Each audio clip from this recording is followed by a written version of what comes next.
back to the news today. This is a one-on-one, and we begin tonight in Argentina. The mystery remains unsolved. The 1994 bombing of a Buenos Aires Jewish center, the investigation of a government cover-up of Iran's involvement, and the death of prosecutor Alberto Nisman, who was found dead of a gunshot wound just hours before he was supposed to testify against Argentina's President Cristina Kirchner. The journalist who broke the shocking news of Nisman's death is Damian Pachter, and it was, of course, quickly suggested to him that he should leave the country. Pachter did flee, and he joins me tonight in this exclusive interview. Good evening. Thank you very much for coming. Thank you for inviting me. So let's try to understand from the beginning what happened just days before he was supposed to go to testify. All right. First, his office leaked to the press a resume of his accusation, and I was working on that in order to offer the piece to Israeli newspapers. So I just started working on it, and 4 days before his death, he appeared on a TV interview on a national TV, and he presented his intentions before the audience he was supposed to attend on Monday, a day before he died. While I was working on that, I received information from a source describing that prosecutor Alberto Nisman was dead. And you get the message and you say what? It's well, right? I check that up for an important amount of time, and when I was really sure, I verified all the facts that my source was providing me. I was sure enough to tweet, and that's when everything started. So you're putting it on Twitter, and you're putting this let's say news on Twitter, and then you're getting what? You're getting phone calls, you're getting a message. You mean for the next minutes after that? Well, people start calling me, most of them my colleagues, just to verify that it was me who tweeted that. And it was a very long night. First came the reactions of disbelief, and someone believed I was joking about it, but as time passed by, people realized that I continued tweeting, so they understood that the information I was correct. Exactly, and solid. So why do you think that no one actually said anything about the death? It's right. We're a month after Nisman's death, and there's not been even one official state regarding his death.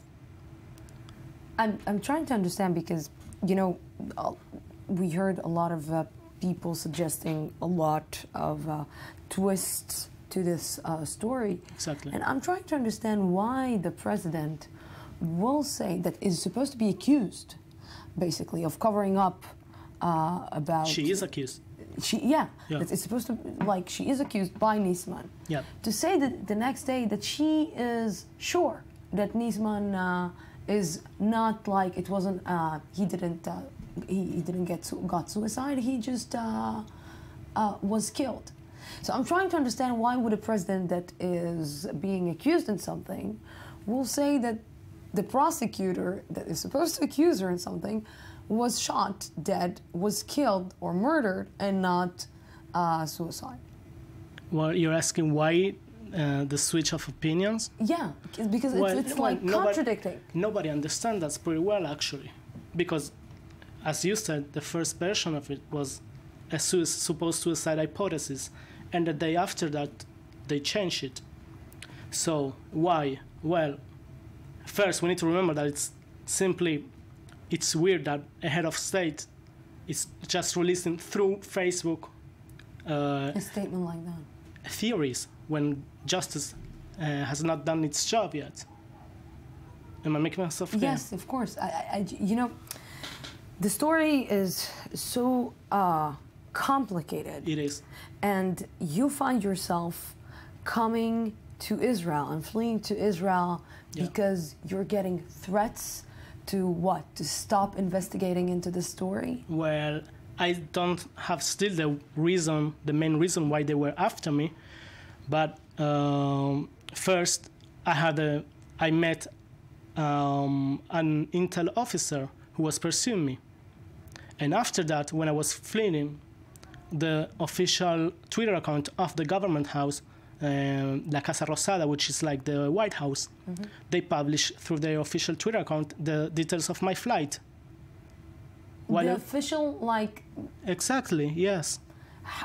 So why is that? Because what, you became the enemy of the country all of a sudden? It was some sort of a message to me. We know where you are. Did anyone speak with you? Did your source speak with you, tell you something? Are you still in contact with your source that leaked you this story?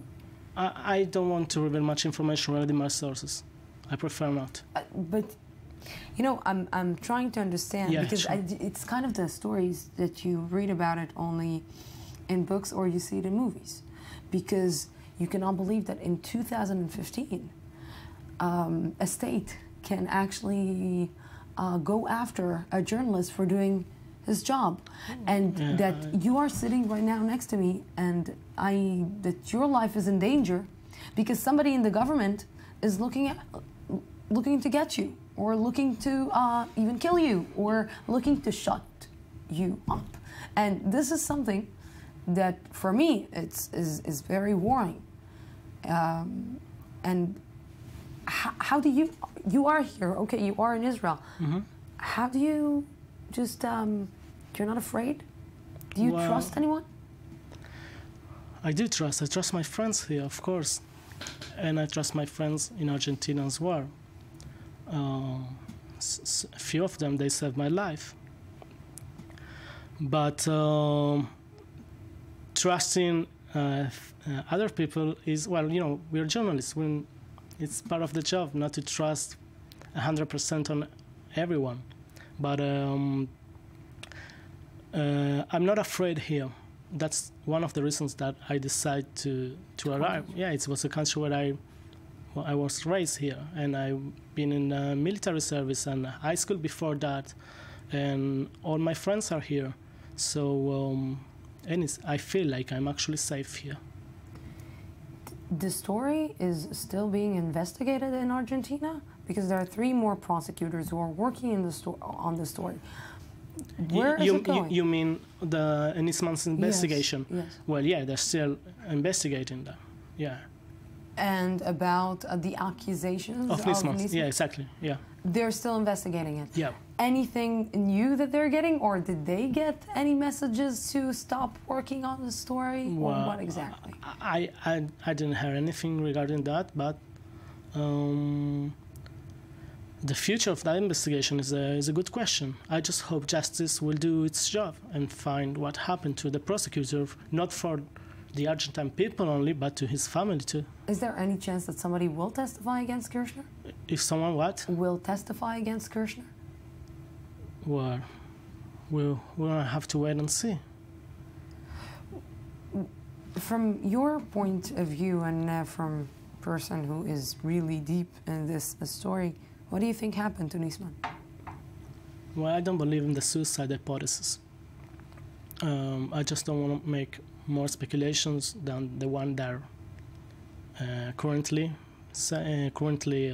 published. But I just don't think it was a suicide. First of all, good to have you here. Thank you for inviting me. And in sound and in good health, and I'm happy that you're among us. And continue doing your job. You're just making me, as a journalist, to just thank you. Go and proceed the truth more. Thank you very, very much. Thank you very much. And thank you, our viewers, for being with us tonight. Tomorrow we will be here at the same time, same place, from the Jaffa Port, Israel. Have peace. Have a great night.